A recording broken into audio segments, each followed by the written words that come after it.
Oops, a daisy. Just get that in focus. Set your notifications, governor. Welcome back, Raptors fans. I got a great little segment for you here. In my last vid, I took a little bit of a look at the Cleveland Cavaliers because a lot of people think they are the team that we will catch if we're going to catch a team for the playoffs. For those of you that saw that video, you know that I was of the persuasion that this team is no pushover. That's going to be a hard spot to take. Cleveland is a total challenger in the East this year. Kobe Altman's potentially executive of the year. Kevin Love's potential sixth man of the year. And they are running a crazy offense that involves two guards plus Markkanen, Mobley, Love, or Allen. 3 out of 4 on the court most of the time. Crazy lineup over in Cleveland right now. So in the spirit of getting to know our competition, let's take a look at a few more of our challengers. Today we're going to start a new segment called Fix My Franchise. And we're going to start with the Knicks and the Hawks. I want you guys to comment below about how you would be the GM of the Knicks or the Hawks, and what would you do to get your team into the playoffs this year if assuming that was your goal. And if your goal for either of those teams is screw it, I want to tank, just say that in the comments.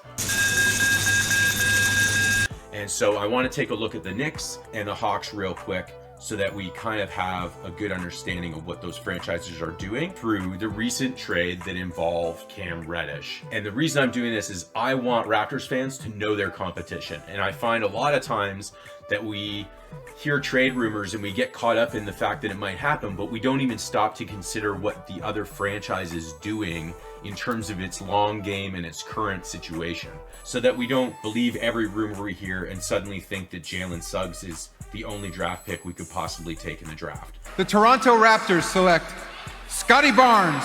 Wink. So there's our standings. Both the Knicks and the Hawks are just below us. We have to pass 2 teams to get into the playoffs ourselves. And the question is, are we willing to do it? And I just told you in my last vid that the Cavaliers are not a pushover. I think a lot of people would underestimate the Wizards and the Hornets as well. We'll take a look at them. Today, let's take a look at GM Scott Perry and William Wesley, the VP of basketball operations over there in New York. They have done a great job, and I'm going to recommend to any fan of hoops that wants Knicks information from real fans that watch minute to minute every game, I'm going to recommend Knicks Fan TV. They're a fantastic YouTube channel and they do a fantastic job. Shout out Knicks Fans TV. So here's the Knicks roster, guys. As you can see, they've got a great group of vets making a lot of money.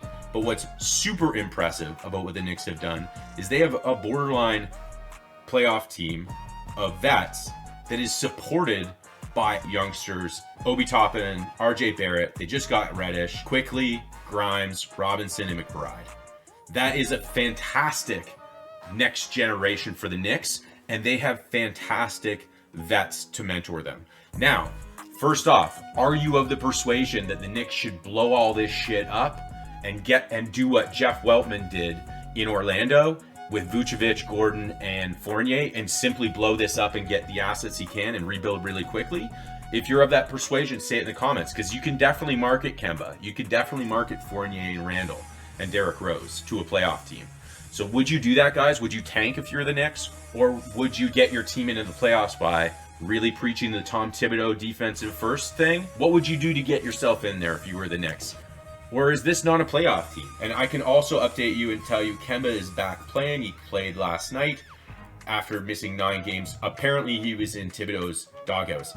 Now, these teams are connected. I'm going to switch over to the Hawks here. And they're connected because of this trade that sent Reddish to the Knicks.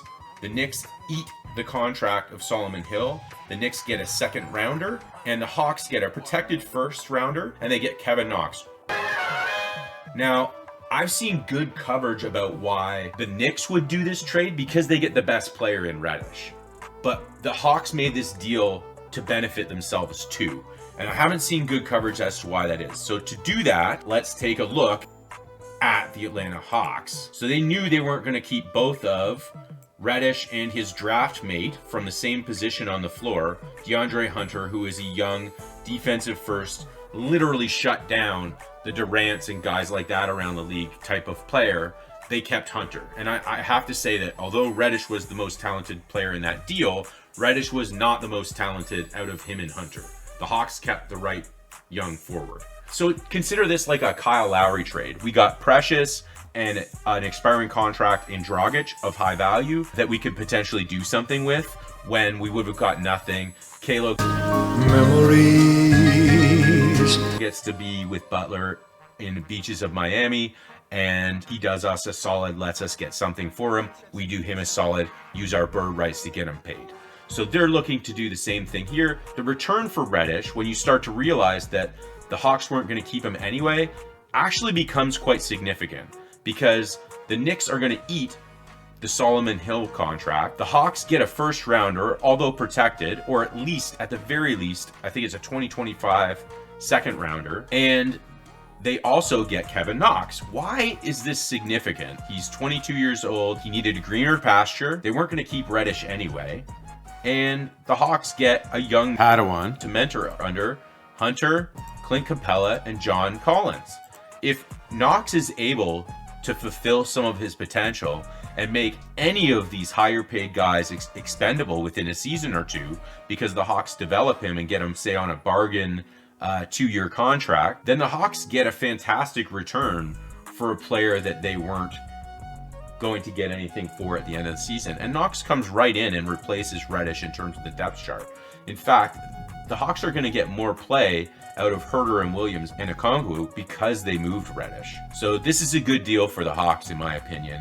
And you wouldn't say that if you were only looking at the statistics or who the best player was. You really do have to look at the payroll to understand this trade for the Hawks. Anyway, guys, what would you do with the Hawks to get them into the playoffs? Let me know in the comments.